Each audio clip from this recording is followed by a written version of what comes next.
Damaged Defenders by Sherza. Chapter 98. Tony!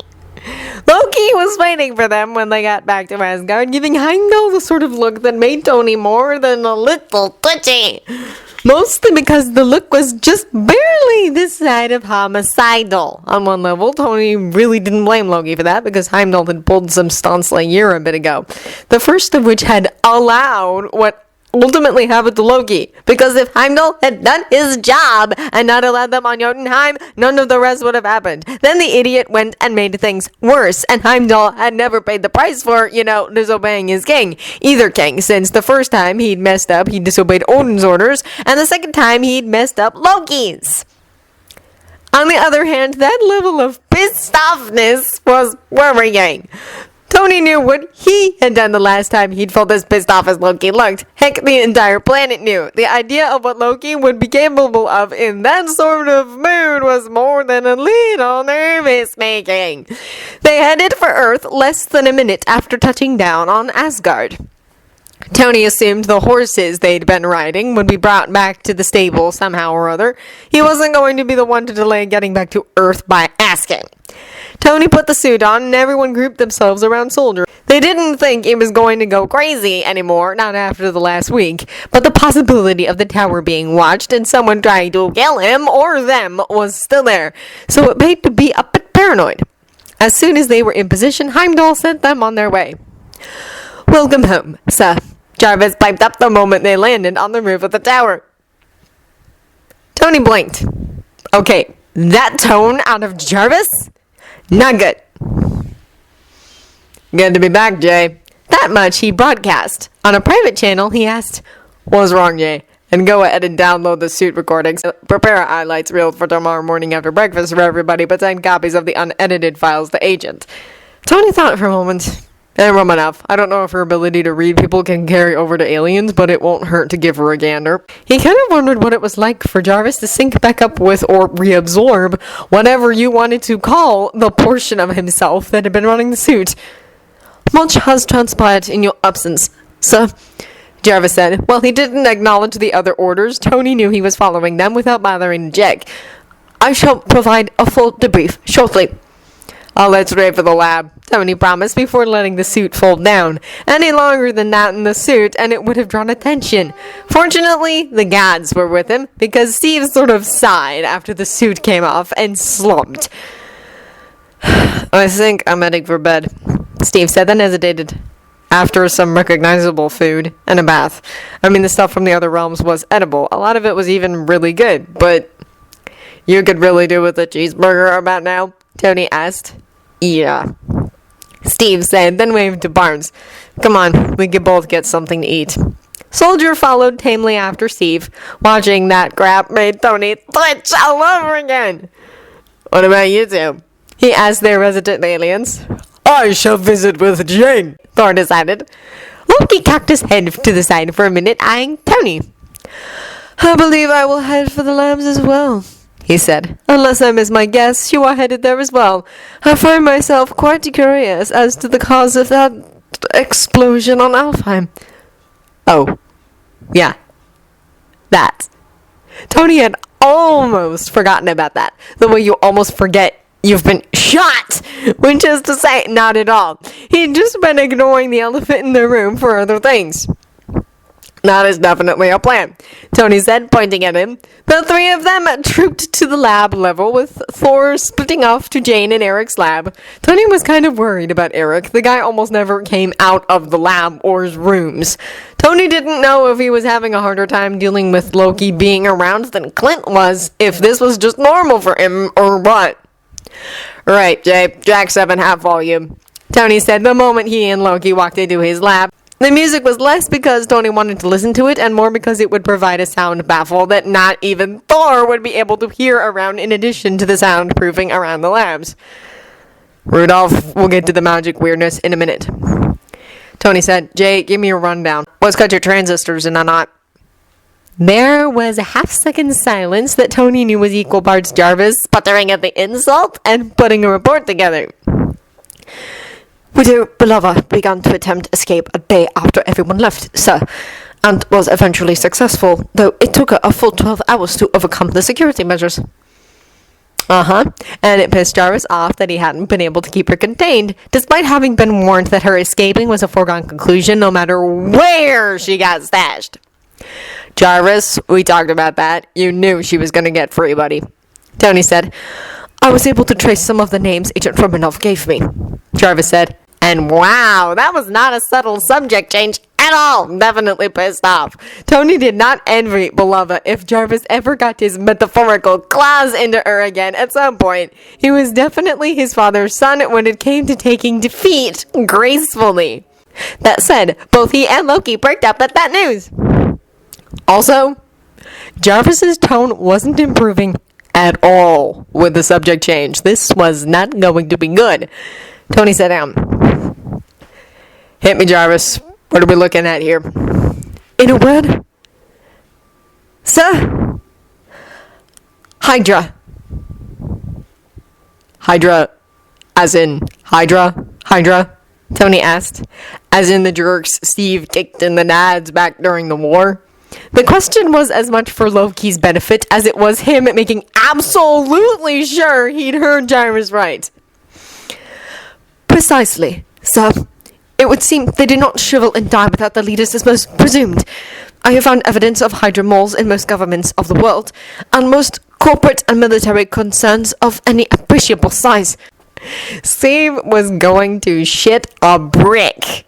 Maybe an entire brick house. I do not think Stephen will be pleased with this news, Loki said in what had to be the understatement of the century. SI? Tony asked, because if there were moles in commercial concerns, SI would be an ideal place to have them. Miss Potts has thus far found 2. Both mid-level managers that remained after weapons productions was halted. I believe we may have shed most of the moles after that change. Jarvis reported. That made sense. A lot of folks had coronaries about the weapons shutdown and left. They'd been replaced almost faster than they'd left, as SI was, even with the change in production, one of the best places to work on the planet. Part of Tony wanted to ask about Stain, but the rest of him decided that this once, ignorance was bliss. Triple check everyone that stayed, Tony said, and then stick Natasha on them just to be really sure. Of course, sir. Everyone has been busy obtaining and collating data in anticipation of Captain Rogers' likely reaction to the news, and we now have 4 Hydra installations to investigate in person, Jarvis said. Tony barked a really not amused at all laugh at that phrasing, because it was going to be more like Steve punching people's teeth down their throats, while the rest of them tried to keep him from killing every last one of them. Not that they didn't deserve it, but Steve wasn't the kind to be okay with wholesale slaughter. He might forget that in his desire to avenge Barnes. It'd be up to the rest of them to keep him on the straight and narrow if that happened. Doctors Banner, Ross, and Foster also put together a prototype blowgun, dots, and a home-brewed fast-acting paralytic to prevent any captured agents from committing suicide. Dr. Banner indicated a desire for you to take a look at that prototype when you returned. Jarvis finished. Oh, smart call. I mean, you can always magic them, Tony said, waving at Loki, but not even you could be everywhere at once. Yeah, I'll take a look at it. Is it in here or their lab? Tony asked. They left it on the second work table, sir. Tony turned towards the table to take a look. The prototype was exactly that. Rough and basic, but functional. Tony nearly laughed when he realized that someone, Foster, probably since she had a DIY gene, had cannibalized a length of PVC pipe for the blowgun, and it looked like Martin had sacrificed some fletching off one of his arrows for the dart. At least Tony hoped he had, because if one of his science sisters or brothers had stolen the fletching, he was not getting between them and Martin's wrath when Martin found out he wasn't stupid. The dart's injection capsule had a clear liquid in it. Jay, that liquid? Water, sir, mixed with a few things in emulsion to properly imitate the weight and viscosity of the paralytic. Okay, good, Tony said. He hadn't thought they'd deliberately leave the paralytic lying around, but depending on how tired they were when they finally went to bed, given that it wasn't even 10 in the evening and the tower was already dark and quiet, Tony was betting everyone's sleep schedules had been screwed up royally. Accidentally doing so was definitely a possibility. Loki watched quietly while Tony tested the blowgun. Well, when they wake up, tell them they did a good job on the gun and darts, Tony said, and start a production run. Enough for 2 for everyone. That way we have plenty of backups in case some get wrecked. Of course, sir. Then Tony finally turned his attention to Loki. So, I will admit to counting on you doing some mojo to keep the elves somewhat in line. I have to say, though, you went above and beyond, and that startled look almost fooled even me. Loki made the oddest face Tony had ever seen. "'Twas only partly my doing," he said. "The shield around you, yes, that was mine. The return strike, that I had naught to do with." Tony sighed. "I was afraid of that. So what was up with that?" "I have my suspicions," Loki admitted, "though I do not have enough information for more than that. If I might ask a few questions?" Tony shrugged as he plopped down on a stool. "Go for it. Can't guarantee I know the answer, but you can ask." "Your father worked with the Tesseract, did he not?" Loki asked. "Yeah, no idea for how long, but for at least a little bit," Tony said. "When I..." Loki hesitated, made another odd face, then forged on. "Inquired of Earth's defenses with Agent Button. He said something about you having replaced a previous call with something else, the information for which you got from your father by some means." Tony blinked at Loki for a minute as his brain instantly connected the dots. Then he glanced down at his chest before glancing up at Loki. "Are you telling me I have a miniature Tesseract in my chest?" Tony squawked. "No, that would be quite impossible," Loki said. "But it is possible, extremely unlikely, but possible, that your father managed to figure out a way to essentially synthesize magic by studying the Tesseract. Magic is, at its most basic definition, a form of energy that can be manipulated." Tony had a feeling it was really a lot more complicated than that, but still, if Loki was right, holy crap. Tony rubbed at his face. As much as part of me really wants to get into this right this second and figure everything out, we don't have the time. If we're lucky, very, very lucky, Steve won't find out about Hydra until day after tomorrow, and I am very much not counting on that. Odds are good he'll know before lunch, and if you think we won't be out kicking butts before dinner... Loki gave an inelegant snort. "No, you have the right of it. Steve will not dally in avenging Sergeant Barnes. We will be fortunate indeed just to keep up with him." Yeah, which means we can't really get started on this because an hour or two just is not going to cut it, and we're both going to need sleep to keep up with Steve. So I'm going to stay up long enough to make sure the blowguns and darts get finished and say hi to the bots, who hadn't come out of their charging stations when Tony and Loki had come in.